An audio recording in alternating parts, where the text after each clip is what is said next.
Hi everyone, Clifford Machingaifa here.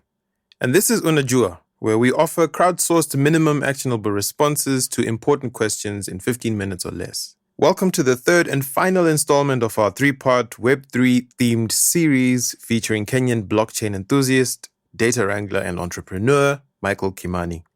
Now, before we dive into the episode, a big thank you to Celo Community Fund for getting behind African Tech Roundup's current season of blockchain-themed learning content. Over the next several months, you can look forward to more UNAJUA podcasts like this one, exclusive interviews with innovators from Africa's blockchain scene, insight-filled written think pieces and op-eds by entrenched specialists and talented journalists, and even live interactive Twitter spaces where you can be part of the conversation. To make sure you don't miss a thing, follow us on Twitter and Instagram at African Roundup, or search for African Tech Roundup on Facebook and LinkedIn to find and follow our profiles on there. And of course, if you'd like to learn more about Celo's mission to build a financial system that creates the conditions for prosperity for everyone, visit www.celo.org. And to apply for the Celo Community Fund grant, like the one making this podcast possible, head to www.celocommunityfund.org. On this podcast, Michael Kimani will draw on his live industry experience to offer examples of Web3 plays in Africa worth keeping an eye on. And he'll hint at trends in the space that he's been backing with his own time, effort, and money.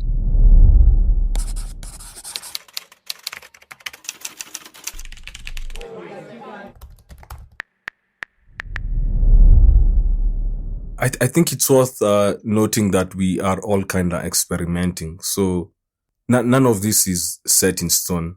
We don't know the future, but we do know some of the parts and pieces we have now are going to be part of that future. So a lot of us are innovators. We are entrepreneurs exploring what's possible based on the market conditions we've seen. So as an entrepreneur myself, I look at the market and ask myself, okay, what are some of the gaps and problems in this market that these trends in Web3 can address. And Africa has a lot of young people who are on digital smartphones and they spend time on the internet and social media.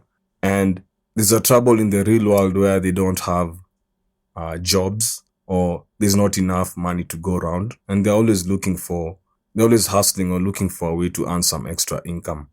So one of the trends that's shaping up in Web3 is what's called the play-to-earn ecosystem. And the play-to-earn ecosystem is a Web3 trend where the acts of playing games online can also yield real monetary value. So you can earn from playing games, and you could earn something like tokens that have a dollar price or they're priced in Bitcoin or that have a market somewhere, and you can go and convert these rewards or earnings from playing games, which is using up your time and attention and earning something out of that you can take out. So I think this is a concept that is appealing to a lot of young people here, because suddenly from their mobile phones, they can decide to dedicate some of the time they spend in a matatu playing games. They can now play games that reward them some tokens that they could convert into real money and use that to buy airtime and data bundles. So there's an economic gain to be had there. So I think play to earn is one of the trends that are being explored right now. And companies like PhoneBank, which I consider Web3 companies, these are Web3 companies that are positioning themselves for Africa. They're trying to turn this play to earn ecosystem from Web3 into a real opportunity for millions of young people on the African continent who have mobile phones and time and attention and can spend some of that time to play games and earn. But then how would they convert these tokens that they earn from this economy? So PhoneBank bridges this gap between airtime in their local context with all the tokens and rewards that they could potentially earn in this play to earn universe. And that bridge is made possible through several Web3 infrastructures, several Web3 trends, such as cryptocurrency and blockchain models like peer-to-peer markets, and Web3 trends like playing games to earn tokens and rewards, or turning attention and time into real monetary value.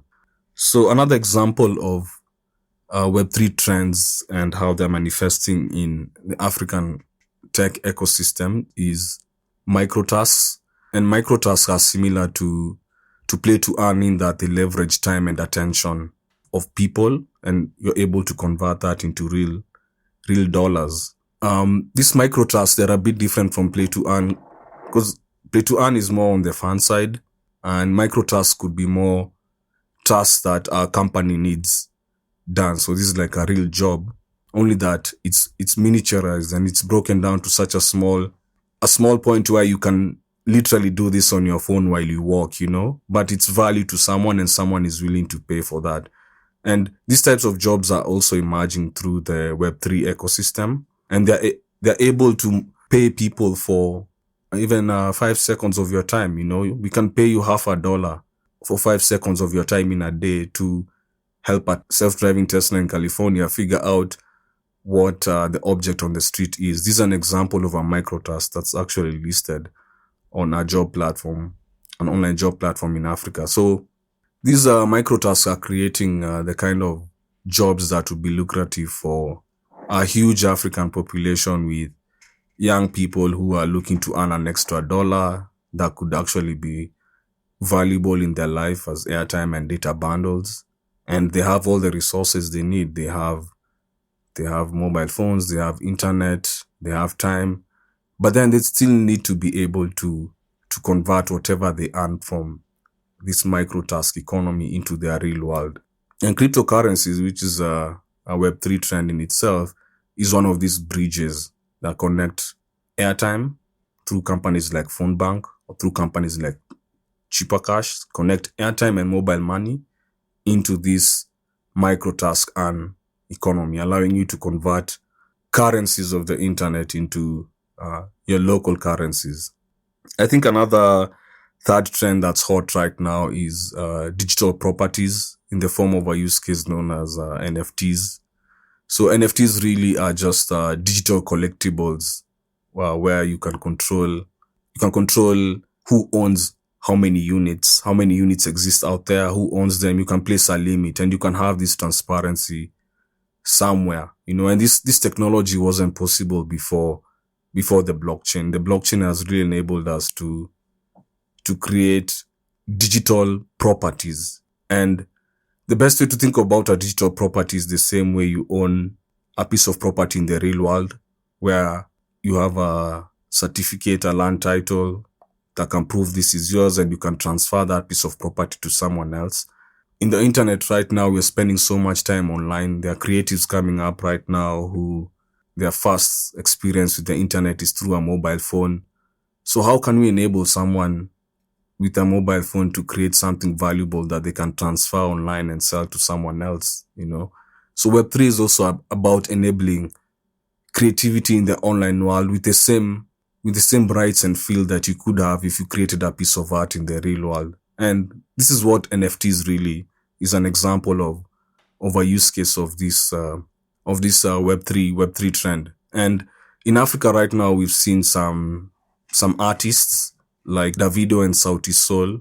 They can see the commercial value of converting their brands into some form of digital collectibles, maybe in form of NFTs, or in form of tickets, or in form of special tokens for fans that can redeem them for gear or for some special access to them. It's really a technology that's also enabling creators to unlock value in this web economy. And some example of a company in Africa that's exploring this right now is Nestcoin by one of my friends, Yele Bedemosi. He's Nigerian, and they are trying to bring all the potential that exists in Web3 for creators into an ecosystem. So you can play to earn. You can, as an artist, you can create NFTs and launch them into a marketplace. And then there's all this infrastructure that's evolving around that allows you to hold your NFTs in a single wallet. And then there's companies like Phone Bank that come in and allow you to sell your NFT and convert that into your local currency or convert your local currency to buy an NFT. So this simple change in a technology is now creating a whole new way to think about what a virtual economy looks like. So that's NFTs and digital properties. I think the last one last example that I have found interesting from this Web3 trend is the change in business models in the financial services industry.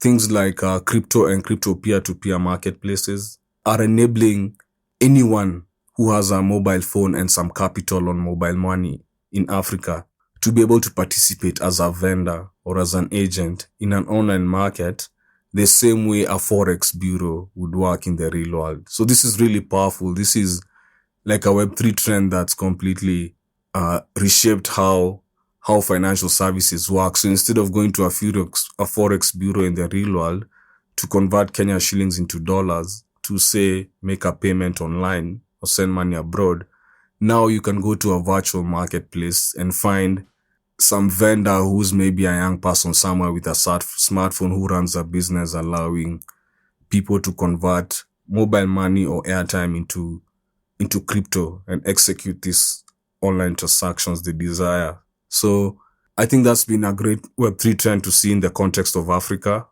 these crypto peer-to-peer marketplaces. And there was a report that came out the other day saying it's like $100 billion worth of peer-to-peer crypto transactions in Africa. Africa is the fastest growing crypto peer-to-peer market in the world right now. So companies that are exploring this right now are companies like Paxful and local Bitcoins and local cryptos. And there the Web3 trend really is about rethinking business models and rethinking the role of intermediaries in the financial services industry. Those are just 3 examples of how I'm seeing Web3 manifest in the African context. Well, that's it for this UNAJUA series, but we will be sharing plenty more blockchain insights in the coming weeks and months. No small thanks to the Celo Community Fund. But before we sign off, as always, this is where you get involved. Click on the UNAJUA link in the show notes wherever you're listening, or click here on the microphone icon on the right of your screen if you're listening from the africantechroundup.com website to leave us a 60-second voice note reacting to this episode. Or you can tweet us using the hashtag UNAJUA series or leave us a DM at African Roundup. That said, we'd especially love it if you left us a voice note though, so that we can scale your views on a future podcast. All right, that's it for now. Till next time, take it easy, Africa.